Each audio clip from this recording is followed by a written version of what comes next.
Hi YouTube, Prepper Princess here. I am super excited to make this video. I had absolutely no idea where to start. So, we've all heard of rice and beans, rice and beans, rice and beans. Rice and beans are the best prepping item that you can have. I totally agree that rice and beans are extremely important. They form a complete protein. They're filling. They're like the cheapest thing that you can buy, and they don't take up a whole lot of space. Beyond rice and beans, I want to go and I want to talk to you about my two favorite prepping items that are also can be extremely cheap, depending on how you do it, and why they're my favorites. They are so much more versatile than people give them credit for. Okay, number one, don't laugh, is oatmeal. Okay, oatmeal, you can get it just about anywhere. I'll leave links in the description box for the Soyabella and the stuff that I'm going to be talking about in the description box below if you guys want to buy them. These things were a lot cheaper when I bought them because I've had them for so many years, but they still do the trick. Okay, the thing about oatmeal, yes, you can eat it as oatmeal. That's it. You know, you can eat it just as oatmeal. Another thing that you can do is you can blend it in a blender and you can make it into flour. This is oat flour. When there's an emergency, when there's a hurricane or a snowstorm, what do people go to first? They go to the grocery store and they clear out the bread and the milk.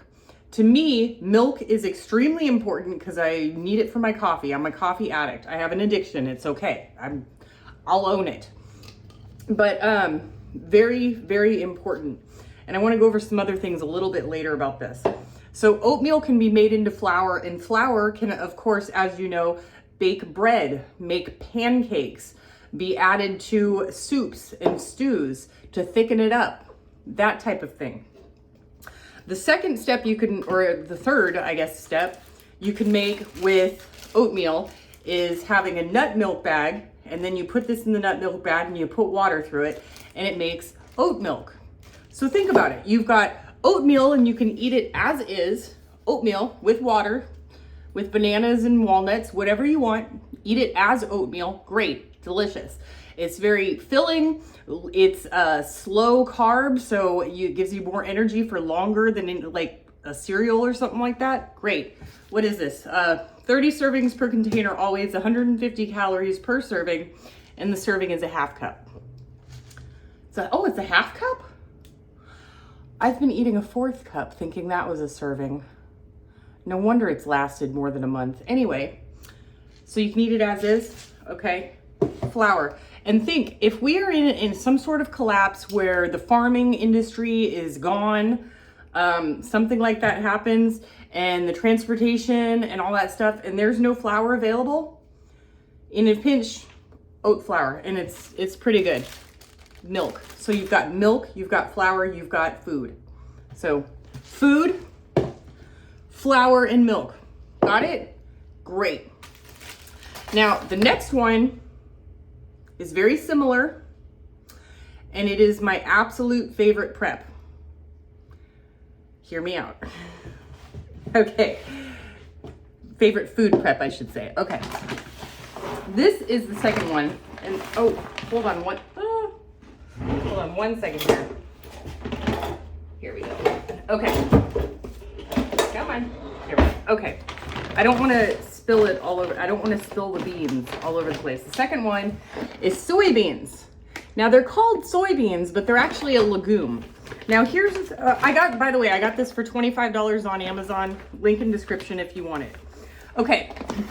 I'm gonna put this up on my shoulder here just so you guys will have a visual, because this is important. I really want you guys to understand why I'm so big on soybeans, okay? Soybeans can do all the same things that oats can do and more, okay? This can do like 10 things, I'm telling you. Okay, soybeans. You can soak them and you can eat them just like beans.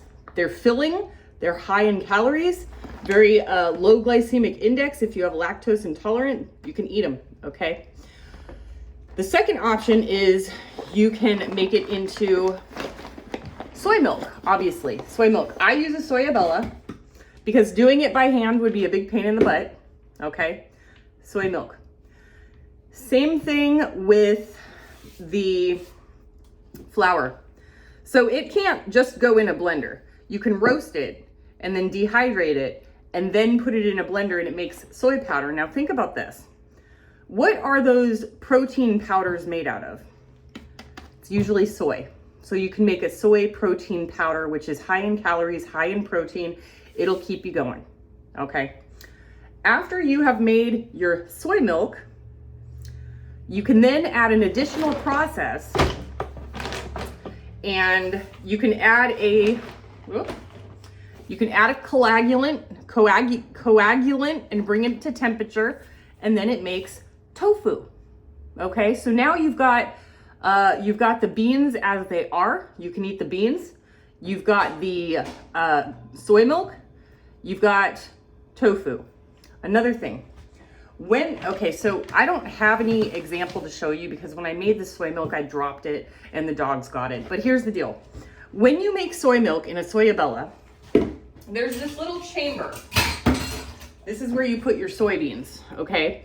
And what it does is it puts a little grinder in there and it grinds it up, and then the water shoots through and it makes the soy milk. Well, afterwards, you've got soy pulp, which is called okara. So the okara, to me, it tastes like it doesn't have much flavor. It tastes like almost nothing, okay? Like, not a big deal. Several things about the okara, as well as soybeans in general, okay? Number one, you can add it to your soups, stews, whatever.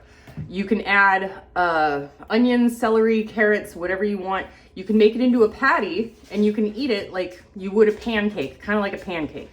You can also take already existing pancake mix, add in the okara to thicken it, make 5 pancakes into 10 or 15. Another thing about soy is that it is edible for so many different animals. Well, so is oatmeal, I guess.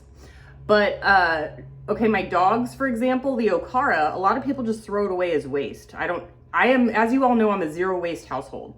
But the thing about okara, the dogs, it's like candy to the dogs. Like, I'm serious, they're like, ah! Like, they go crazy over it. They absolutely love it. I used to have chickens. They love okara, high in protein. Same with the soybeans. Now, so what do we got so far? And there's more. There's more about the beautiful soybeans. So we can eat them as soybeans. We can make soy milk. We can make tofu. We can take the leftover okara and it can extend our food and everything else. Here's the other thing about soybeans that oatmeal just can't do. You can plant them. Yes, folks, soybeans can be planted and extended. So soybeans typically grow, most of it, like 49% of soybeans grows in the upper Midwest. They are a summer crop, so it's not like plant them after the last frost. They want them planted in like late March, early May. Each seed pod, so each seed that grows into a soybean plant grows 3 to 5 feet tall, and it has an average of 1 to 200 pods per plant, and each pod has 3 soybeans in it. Isn't God beautiful? Didn't God just make an awesome thing about nature where you can take this and you can turn it into, let's see, an average of, let's say 200 pods, 6 times 3 is 600. You can turn this into 600 of these. It multiplies by 600 if you can plant and harvest it. And then you have a never-ending supply of milk, flour, okara, everything else. Did I say that you can make it into flour? Yes. You can take the soybeans, wash them, rinse them, roast them, and then put them in a blender and turn them into soy flour. I did say that. Yeah. The most versatile soybeans are super awesome. Keep that in mind also for things like black turtle beans, or are those separate? Black beans and turtle beans. I think they're the same thing. If they're not, I don't know. Hold on, I'm gonna look. Yes, black turtle beans. It's a bean. You can also plant those. You can take a handful of your 25-pound sack of turtle beans that you've been saving for the apocalypse and remember that you can plant them. Same thing with pinto beans or other beans, just beans. You can plant them. So plant them to grow more. I've been over the last, since I moved back to California. Oh, let me give you a quick tip. So if you live in the desert and you're worrying about dying, okay, couple things about the desert. You're already close to the Colorado River if you live in Arizona, Nevada, and if you're near Utah, you live near the Salt Lakes. Okay, so you're near water. Fish, okay, number one. And if you're in Salt Lake City, maybe you can get salt too. Anyway, I don't know. I've only been there a couple times. But you're near a body of water, learn how to fish, learn how to enjoy fish. I don't like fish that much, but whatever. I'll eat it once in a while. Dates grow in a lot of the palm trees that, not all of them, but in some of the trees that are in the desert. Keep in mind, please, this is the most important. Mesquite is treated as a weed. They are invasive. They don't die. Like, they don't need water. They just don't die. Mesquite. I want you guys to look into it if you live in the desert, okay? Mesquite is almost as good as these. But okay, so here's the deal. Okay, hear me out. Okay, I'm a little excited. Okay, as you all know, I'm a coffee addict. This is all coffee. It's all coffee. Coffee. Because if there's an apocalypse, I'm not gonna be a happy camper, and I need it to last. So, mesquite, it can't, imagine a bean plant or a bean bush. 3 to 5 feet, I would classify that as a bush. So imagine, bean bush. Now turn it into a tree. Okay, that's mesquite. Now, when I lived in Arizona, they had one of the best libraries I've ever seen. And I would go there because my internet sucked at home, and I would have to go there to upload my YouTube videos and sit in the parking lot forever because sometimes they were closed when that happened. Their parking lot was full of trees. Probably 50 trees. Every single tree grows beans in August and September. 3 pods to a bean. I would pick them and I would literally just eat them raw. They were delicious. And the thing is that I could only eat like 5 or 6 beans and I was full. So mesquite is extremely dense, extremely calorically dense. You can take those beans, you can roast them, and it makes coffee. Mesquite coffee. If you guys look online at mesquite coffee, it sells for like $25 a pound. Mesquite to me is like the most underrated, underutilized food tree that we have here in the US that we treat as a weed, and they are absolutely amazing. They have amazing wood. The wood burns wonderfully. It can be used to make furniture, and we just cut them down because they're a nuisance.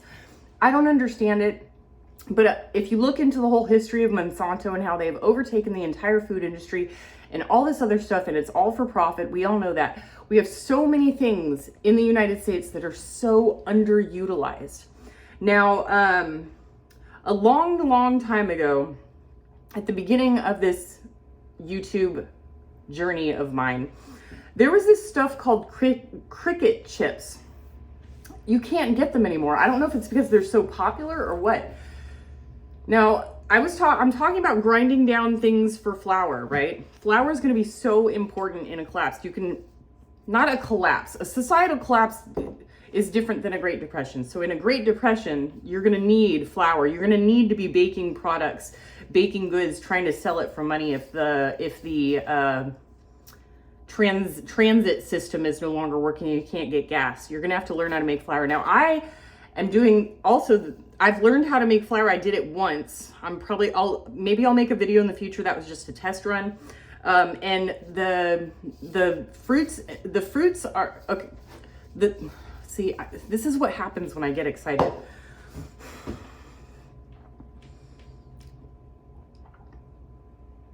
Because there's so much I want to say it, and my mouth doesn't work as fast as my brain.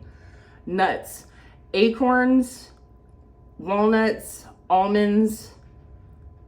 We have another big one here. Anyway, I'm right in the Central Valley of California, where everything grows.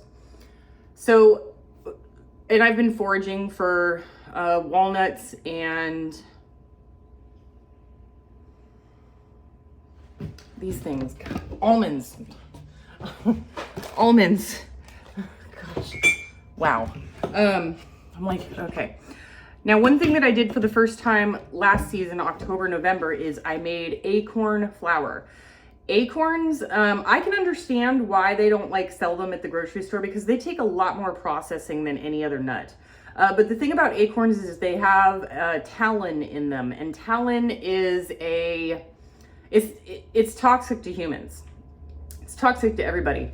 But the thing is that you can boil it out. So if you were to take an acorn and take off that shell, and then you get down to the nut on the inside, and you get enough of them, you boil them, and you have to switch out the water probably like 3 or 4 times. It turns the water like a murky green, which is the talon poison or the talon toxic stuff coming out.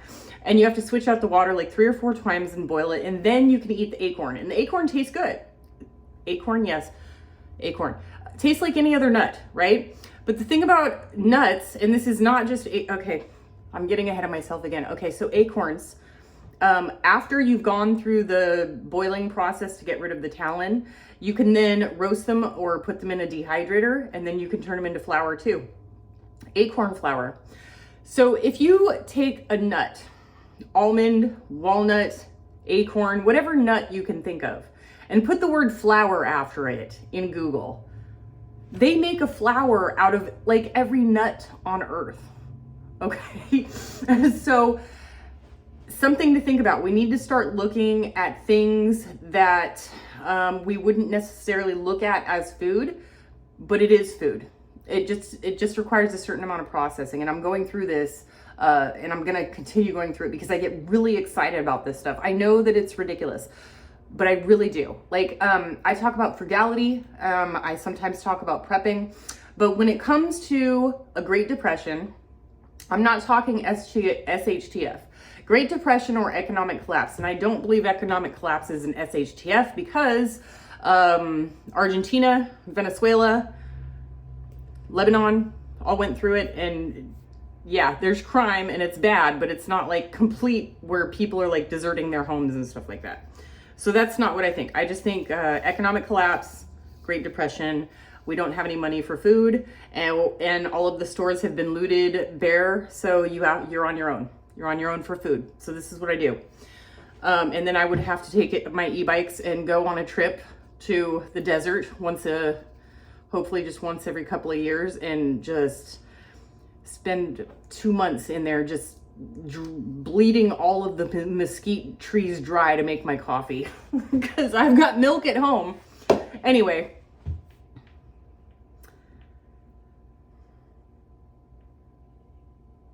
Oh, yeah. Okay, cricket chips. Sorry. It was made out of cricket flour. So same thing with crickets. They would grow their own crickets. Yeah, chirp, chirp, crickets. And then they would kill them and dehydrate them and then grind them into flour, cricket chips. And they turned them into potato chips. The potato chips, they were like ranch flavored Doritos. Now I'm gonna be honest, there's only a couple of times in my life that I've gagged out of just a reflex. Like, it's only happened to me twice. Once was when I ate the cricket chips because I knew what I was eating. If somebody just handed me this chip and said, hey, I made this, tell me what you think, I would have been like, okay, scarf it down and be like, yeah, it tastes like a ranch Dorito. And that would have been that. But I knew what it was made out of. I knew it was made out of dead crickets, the flour in it. So I gagged the first time I ate it, and, just, that type of thing, like,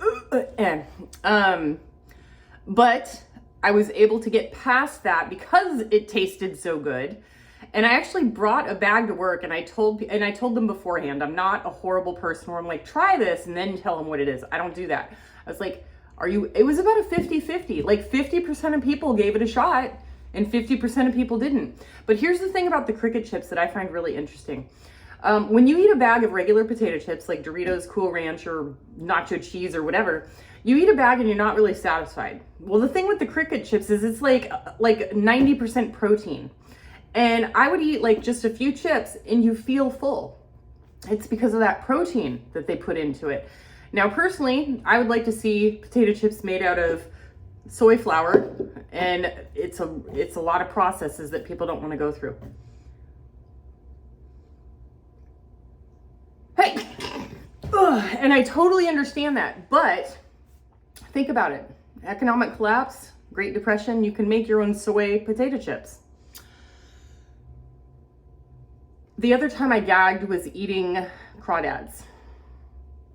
Some people call them something else, but little tiny lobsters, little freshwater, little tiny lobsters. I was at that bayou place. Can't think of the name. It's like a only seafood place, but it's like very Louisiana bayou type thing. And they brought it to me in a giant bucket, and it was looking at me while I was eating it. And that made me gag, but I was able to get past that. But oh no, that didn't make me gag. I spit it out just by accident. Like I was eating it and I was like, because it was looking at me. Don't ever let your food look at you, folks, just so you know. And I do also want to say that I really do think there's going to be a Great Depression here within Trump's term, and it's not necessarily Trump's fault. I think that it's like just an accumulation of generations of decades of over consumers debt of the government and a whole he's going to take the heat for it, but it's not 100% his fault. I just think it's going to happen. I think it's going to be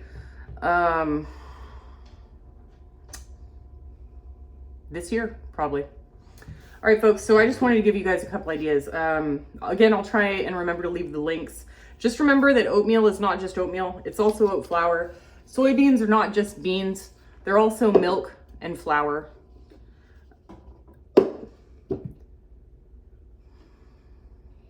Very important. Very important. Same with acorns. Don't forget to boil them 3 or 4 times and switch out the water. Do what you can with what you've got. Prepper Princess out.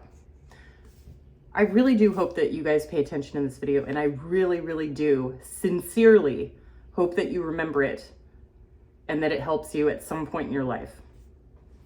Prepper Princess out.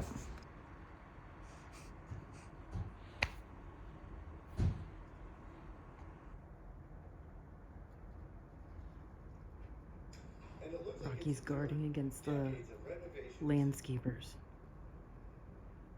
who accidentally stole 2 of my shovels.